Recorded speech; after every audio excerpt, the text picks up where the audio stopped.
क्योंकि हमारे यहाँ पर छोटा शहर है और पढ़े लिखे नौजवान हैं, लेकिन अभी तक उनके लिए कोई भी ऐसा कार्य नहीं हुआ। बड़े बड़े मंत्री यहाँ से निकले, बड़े बड़े विधायक यहाँ पर हैं, लेकिन अभी तक कोई भी ऐसा कार्य हमारे युवाओं के लिए नहीं किया गया। सुमित जी, हमारे देश में किसी भी युवा को रोज़गार मिलना एक बड़ी चुनौती माना जाता है, लेकिन अभी कोरोना काल में बेरोज़गारी एक भयंकर रूप ले चुकी है। तो इस गंभीर समस्या से निजात दिलाने के लिए आप सरकार को क्या कहना चाहेंगे? नमस्कार, मैं हूं आकाश मिश्रा और आप देख रहे हैं द गली मोहल्ला शो। हमारे साथ मौजूद हैं क्रांति युवा दल का एक विशाल युवा समूह। इन लोगों ने सुबह से यहां पर चारों तरफ साफ सफाई करके और कुछ वृक्षारोपण भी किया है। साथ ही इससे पहले भी ये कई जन समस्याओं को, युवाओं की समस्याओं को प्रशासन तक पहुंचाकर हल करवाते रहेंगे। और इससे आगे की क्या योजना है और क्या इनके लक्ष्य हैं, जानेंगे इन्हीं लोगों से। जी अभिषेक जी, आपके जो संगठन है उससे आप क्या आगे करना चाहते हैं? आपकी क्या कार्य योजना है?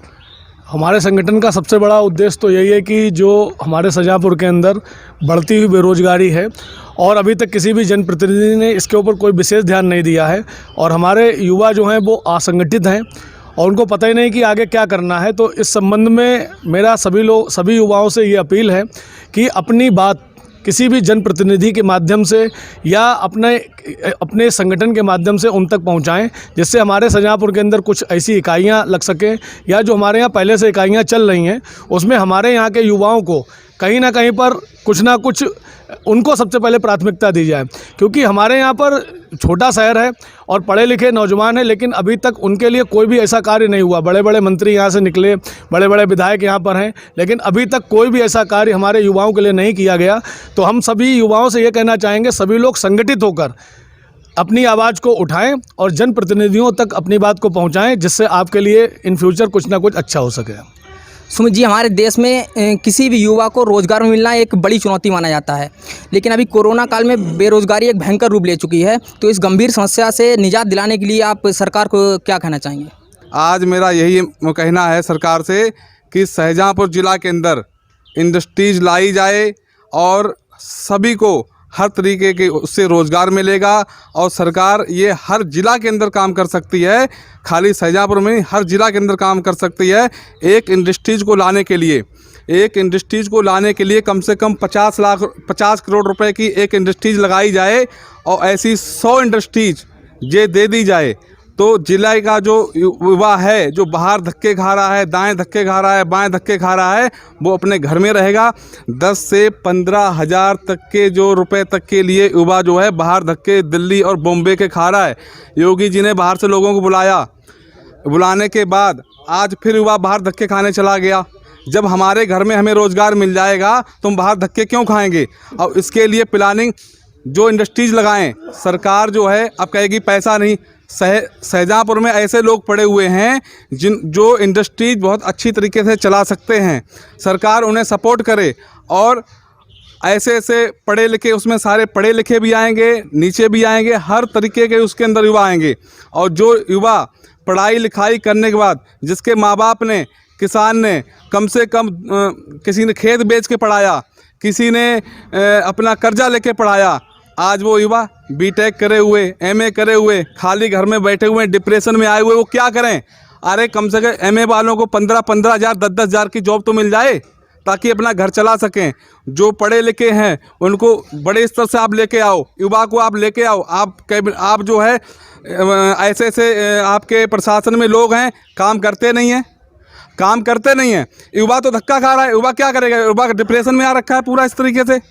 और जो लोग काम नहीं करते उनके लिए वो लोग जो हैं, थोड़े कुछ लोग हैं जो काम ही नहीं कर रहे हैं। सरकार कभी काम नहीं करता प्रशासन, इसीलिए हम उसको निजीकरण करने की ओर जा रहे हैं। इस पर आप क्या कहना चाहेंगे? निजीकरण में तो ये है और नुकसान होगा। अभी जो मैं आकाजी में मैं बात कर रहा हूँ कि आप इंडस्ट्रीज लाओ, इंडस्ट्री लाने के बजाय आप निजीकरण और कर रहे हो, तो क्या मिल जाएगा आपको ये बताओ? रेलवे आप वो हटा रहे हो, आप LIC आप वो आपने उसका सेल आउट कर दिया, धीमे धीमे करके आपने सेल आउट कर दिया है। इससे कुछ नहीं बनने वाला है। हमारा कहने का उद्देश्य ये है कि शाहजहाँपुर के अंदर कम से कम 100 इंडस्ट्रीज लाई जाए, उससे सरकार मजबूत बनेगी और युवा को रोज़गार मिलेगा। और जो जिसने अपना अच्छा लेवल की पढ़ाई कर रखी युवा ने, उसको सरकार उनको तुरंत जो है जॉब का इंतजाम कराए। ये सरकार का दायित्व बनता है। एक कैंप मेला लगाया जाए और युवा के लिए रोज़गार का इंतजाम कराया जाए। अमित जी, आप राज्य सरकार से युवाओं के और आम जनमानस के लिए क्या आह्वान करना चाहेंगे? देखिए, अभी जैसे विषय उन्होंने उठाया रोज़गार का कि जो बेरोज़गारी है, बेरोज़गारी और रोज़गार में एक जो बड़ा चीज़ है महत्वपूर्ण समझने वाली कि केवल सरकारी जो नौकरी होती है उसी को आप रोज़गार नहीं मान सकते हैं। इस समय बेरोज़गारी की जो स्थिति है वो लगातार बढ़ भी रही है, क्योंकि कोरोना के कारण जो लॉकडाउन हुआ, बहुत सी बड़ी इंडस्ट्री बंद हुई, तो उसके कारण लोग अपने घरों पे आए।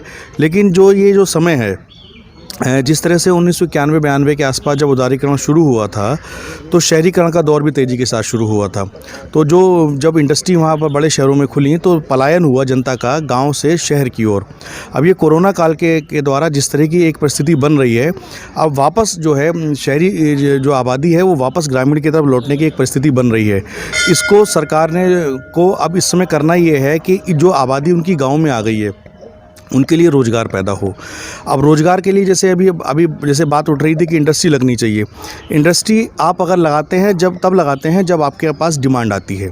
अगर आपके पास डिमांड है तभी आप सप्लाई करेंगे। केवल इंडस्ट्री लगा के आप उसका प्रोडक्शन करते हैं तो आपको सामान कहीं तो देना है।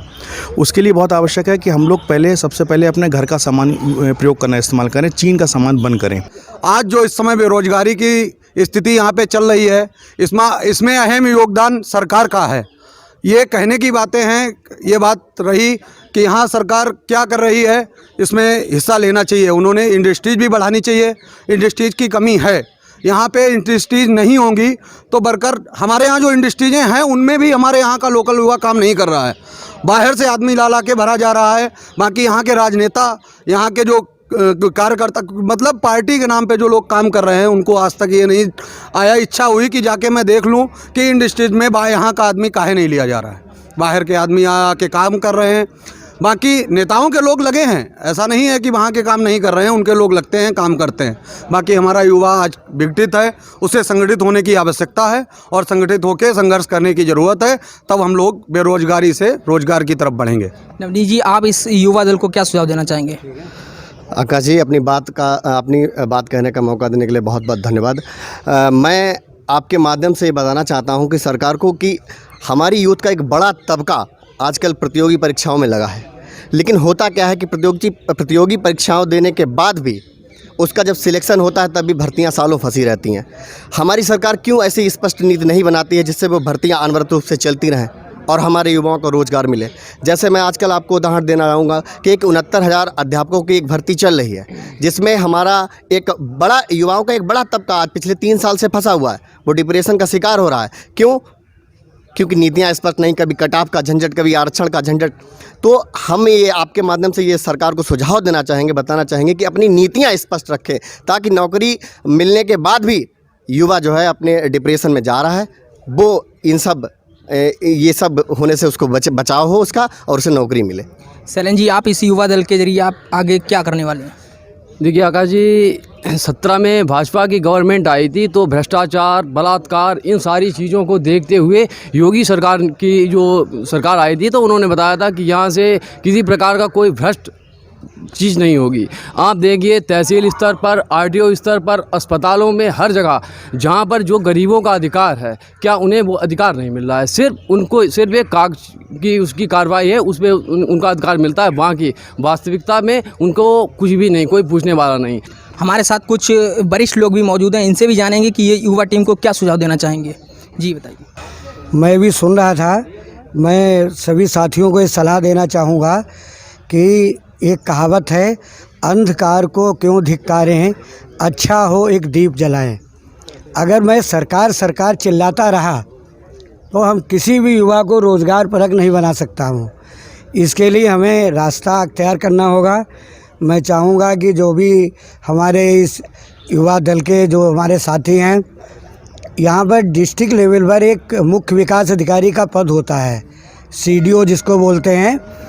आप लोग 4 लोग, 6 लोग, 8 लोग, 10 लोग यहाँ मुख्य विकास अधिकारी महोदय से मिलिए। और यहाँ पर जो जनपद में 2 विभाग हैं, जिला उद्योग केंद्र और जिला खादी ग्रामोद्योग बोर्ड। आप देखते हैं कि हमारे प्रधानमंत्री जी ने या हमारे मुख्यमंत्री जी ने तमाम प्रकार के छोटे छोटे उद्योगों के लिए, इवन टू जो युवा हैं, पढ़े लिखे हैं, जो रोज़गार को अच्छे से चला सकते हैं, जिनकी स्किल है, अगर उन्हें कोई ट्रेनिंग की ज़रूरत है तो ये विभाग ट्रेनिंग कराते हैं। ऐसे संबंधित कौन सा उद्योग आप लगाना चाहेंगे? अगर एक व्यक्ति उद्योग लगाता है तो 50 लोगों को रोज़गार दे सकता है, 25 लोगों को दे सकता है, 10 लोगों को दे सकता है।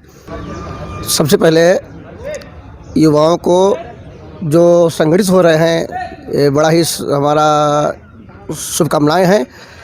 और हमारी सरकार से एक ही शिकायत है, सरकार जो है वो युवाओं के लिए ईमानदारी से नहीं सोचती है, नहीं कर रही है। और जितनी भी सरकारी नौकरियां हैं, चाहे स्कूल हो और भी जहां हो, उनमें प्राइवेट लोग जो लगे हुए हैं, मेहनत वो करते हैं और माल उन्हें मिलता है। जो सरकारी लोग हैं उनको 2 लाख की उनकी जो तनख्वाह है और उसी काम को 10,000 वाला युवा कर रहा है। अब वो 2 लाख रुपए ले करके भी काम नहीं कर रहा है। दूसरी बात यह है कि सरकार ने कर्मचारियों के रिटायरमेंट की एक निश्चित की है अवधि कि इस उम्र में वो रिटायर हो जाएंगे, और उसे भी कम कर रही है। लेकिन नेताओं की रिटायरमेंट की कोई अवधि नहीं है। सबसे सोचनी बात यह है, नेता कभी रिटायर नहीं होता है और वो नहीं चाहता है कि युवा आगे आए। तो हमारी सब पार्टियों से, सरकारों से ये निवेदन है कि राजनीति भी युवाओं को आगे लाएं, उनको मौका दें, लेकिन ऐसा कोई भी करता हुआ दिखता नहीं है।